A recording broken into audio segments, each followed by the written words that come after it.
ছাত্রের জায়গায় ছাত্র আছে, লীগের জায়গায় দল হয়ে গেছে।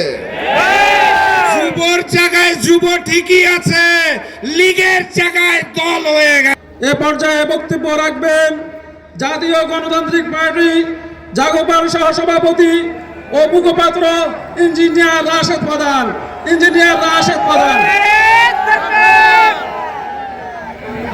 বিসমিল্লাহির রহমানির রহিম। বাংলাদেশ খেলাফত মজলিস আয়োজিত আজকের এই বিশাল সমাবেশের সম্মানিত সভাপতি, আমাদের সকলের প্রিয় আল্লামা মামুনুল হক, মঞ্চে উপবিষ্ট আমিরে জামাত ডক্টর শফিকুর রহমান, কর্নেল অলি সহ 11 দলীয় ঐক্যের শীর্ষ নেতৃবৃন্দ, জাতীয় নেতৃবৃন্দ, বাংলাদেশ খেলাফত মজলিসের সর্বস্তরের নেতৃবৃন্দ, আমার সামনে উপস্থিত সমবেত জনতা এবং মিডিয়ার ভাইয়েরা, আসসালামু আলাইকুম।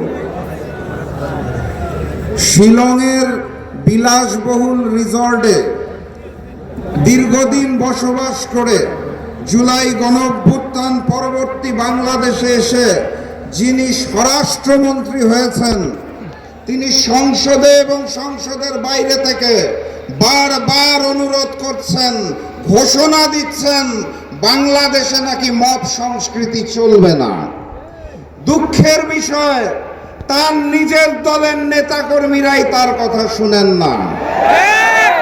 গতকালকে দেখলাম ঢাকা বিশ্ববিদ্যালয়ে শাহবাগে থানার মধ্যে ডাকসু নেতৃবৃন্দ, শিবির নেতৃবৃন্দ, এমনকি সাংবাদিকদের উপরে রাষ্ট্রীয় হামলা এবং রাষ্ট্রীয় মব করা হয়েছে। স্বরাষ্ট্রমন্ত্রী মাননীয় স্বরাষ্ট্রমন্ত্রীর কথা কেউ শুনে না। ছাত্রের জায়গায় ছাত্র আছে, লীগের জায়গায় দল হয়ে গেছে।